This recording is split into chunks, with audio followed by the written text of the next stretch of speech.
यानी बीजेपी तालिब के साथ इतने ही कांटेक्ट में थी एज ए पत्रकार के तौर पर, फर्जी पत्रकार के तौर पर, purely as a journalist, nothing beyond that. Interview तो वही लीडर्स देते थे जो ये भी चेक नहीं करते थे कि जिस जर्नलिस्ट को हम दे रहे हैं क्या वो ऑथेंटिक है भी है। बात सच, ये इस बात में सच्चाई हो सकती है, लेकिन भारतीय जनता पार्टी ने कभी ये नहीं कहा कि जो जर्नलिस्ट की डेफिनेशन में नहीं आता वो जर्नलिज्म में पार्टिसिपेट कर सकता है या जर्नलिज्म को प्रोफेशन बना सकता है। एक आतंकी जो अपनी विभिन्न शिनाख्तें लेकर घूम रहा था, उस पर अब ये आरोप लग रहे हैं कि शायद पार्टी से भी वाबस्ता है और शायद पत्रकार भी है।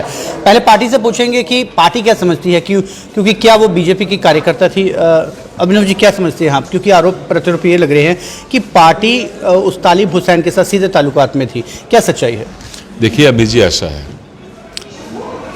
मैं आपको बिल्कुल संक्षेप में बता दूं कि तालिब हुसैन जो थे वो भारतीय जनता पार्टी के ऑफिस या कार्यालय में एक जर्नलिस्ट की हैसियत से आए थे। एक बार नहीं आए, दो बार नहीं आए, ज्यादा बार आए हैं। कई प्रेस ब्रीफिंग्स में वो उन्होंने पार्टिसिपेट किया है, कई बार उन्होंने इंडिविजुअल इंटरव्यूज भी कंडक्ट किए हैं। तो एज ए जर्नलिस्ट वो भारतीय जनता पार्टी के ऑफिस में आते रहे। भारतीय जनता पार्टी के ना वो बेसिक मेंबर हैं, ना प्राइमरी मेंबर हैं, एक्टिव मेंबर की तो बात छोड़िए।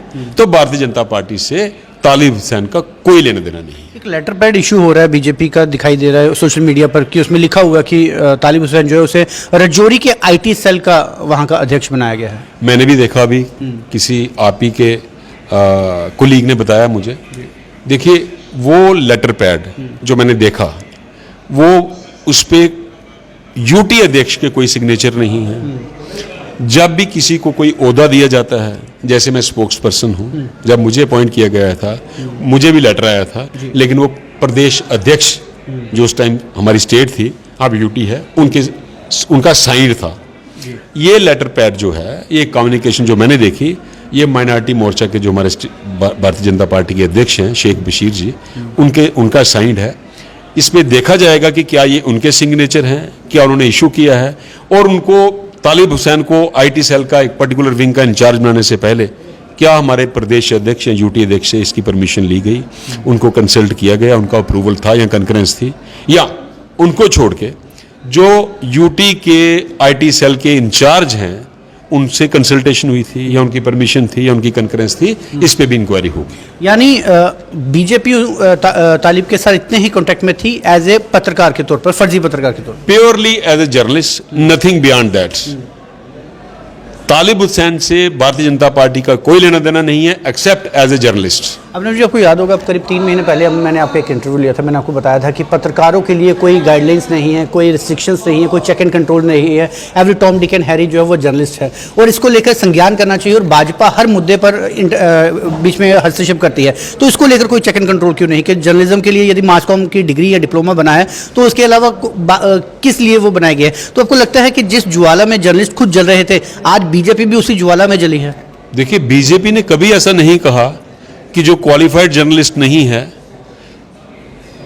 वो भी जर्नलिज्म में आ सकता है। जर्नलिज्म की डेफिनेशन पढ़ी है। लेकिन इंटरव्यू तो वही लीडर्स देते थे जो ये भी चेक नहीं करते थे कि जिस जर्नलिस्ट को हम दे रहे हैं क्या वो ऑथेंटिक है भी है। बात सच, ये इस बात में सच्चाई हो सकती है, लेकिन भारतीय जनता पार्टी ने कभी ये नहीं कहा कि जो जर्नलिस्ट की डेफिनेशन में नहीं आता वो जर्नलिज्म में पार्टिसिपेट कर सकता है या जर्नलिज्म को प्रोफेशन बना सकता है। ठीक, आप कल को सपोज अगर आप माइंड ना करें, आप मेरे को इंटरव्यू करने आए, तो अच्छा नहीं लगता कि पहले मैं आपसे आपकी डिग्री चेक करूं या आपका डिप्लोमा चेक करूं। ठीक है, ये तो एक्सेप्शन इज ऑलवेज देयर। अब मैं ये नहीं कह सकता कि जो जितने भी जर्नलिस्ट जम्मू में हैं उसमें मेजॉरिटी विदाउट क्वालिफिकेशन है, लेकिन बीच में कुछ हो भी सकते हैं। देखिए ऐसा है, किसी प्रोफेशन को ऊंचा लेने के लिए उसी प्रोफेशन के लोगों ने कुछ एफर्ट्स करने चाहिए। अब एक एग्जांपल आपके सामने कल आई तालिब हुसैन के जरिए। अब ये रिक्वायरमेंट है जर्नलिज्म कम्युनिटी के लिए भी कि आपको भी इंट्रोस्पेक्ट करना चाहिए और एक स्क्रीनिंग कमेटी बनानी चाहिए कि कौन वाकई में जर्नलिस्ट है, उसी को जर्नलिज्म के प्रोफेशन में टिकने का अधिकार है। प्रेस क्लब की टीम का भी रिस्पॉन्सिबिलिटी बनती है। देखिए प्रेस क्लब है किसके लिए?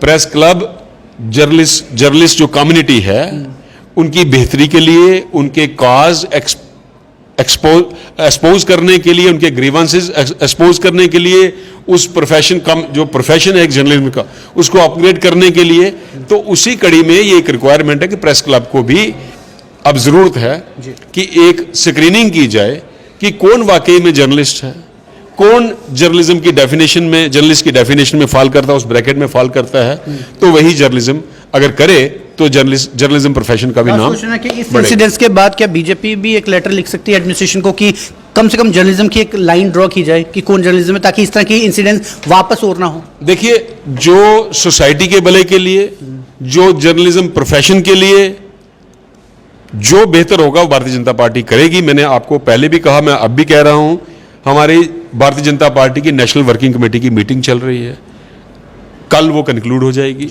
परसों हमारे यूटी के अध्यक्ष यहाँ वापस आ रहे हैं, सबसे पहले मीटिंग इसी इशू पे होगी और इस पे कोई कंक्रीट स्टेप्स लिए जाएंगे। बहुत बहुत शुक्रिया सर। ये थे स्पोक्स पर्सन अभिनव शर्मा जी, जो कि साफ तौर से कहते हैं कि हालांकि इन्होंने तो बीजेपी से नज़ला हटाकर पत्रकारिता पर फेंक दिया है, लेकिन इतना इंपॉर्टेंट रोल इस समय हमारी प्रेस क्लब टीम का भी है, खुद जर्नलिस्ट का भी है कि खुद एक लाइन ड्रॉ करके एक जो आरोप प्रत्यारोप लगते हैं, उन आरोप प्रत्यारोप को जिस तरह से भाजपा ने अपने कंधे से छांट लिया है, इस तरह से पत्रकार भी जो है वो अपने इस आरोप को जो है वो छांटने में जो है वो कामयाब साबित हो। फिलहाल आप जुड़ रहे हैं व्यूज टुडे न्यूज़ के साथ।